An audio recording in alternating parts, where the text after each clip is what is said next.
Lorraine Willox et je fais du rugby en amateur. Alors moi c'est Agathe, je fais du rugby depuis 5 ans et c'est un sport amateur.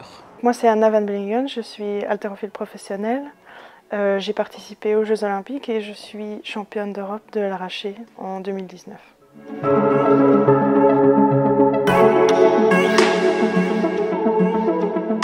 Balance ton sport en fait c'est un collectif de base créé par des sportifs pros et amatrices qui dénonce certains abus et le sexisme dans le sport de haut niveau mais aussi dans le sport pour tous. Et là on a créé une ASBL pour pouvoir en fait lutter contre les violences sexuelles et sexistes dans le milieu sportif et en fait toutes les discriminations de genre. Pour le moment en fait on fait des actions de campagne et essayer de visibiliser un peu la problématique et on va commencer à créer des projets pour les clubs sportifs dans la thématique des troisième mi-temps safe, donc contre les violences sexuelles et sexistes, et aussi de continuer à faire un travail de terrain contre les discriminations de genre.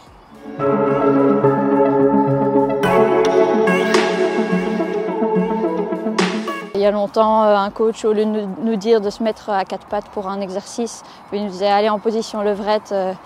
Donc dans ce truc de sexualiser toujours le corps. Sur la télé, surtout un commentateur très connu qui commentait très régulièrement l'apparence des athlètes, qui faisait même presque des classements de ses athlètes préférés en direct à la télé.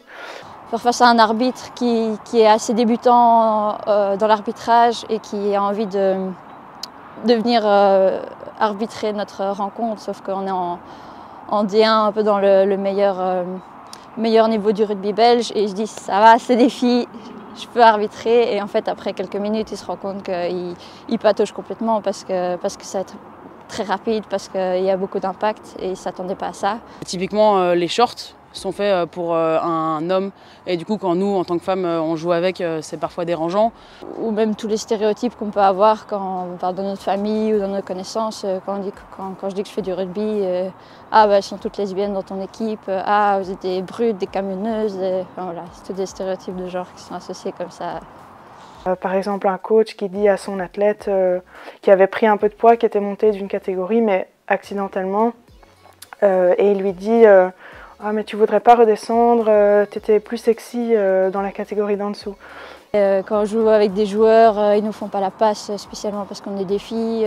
Ou parfois dans des situations peut-être un peu plus violentes où une ancienne coéquipière qui avait eu son coach qui les avait notés au niveau de leur physique et non pas au niveau de leur capacité sportive. Du coup c'est plein de petites anecdotes qui font un peu monter la tension.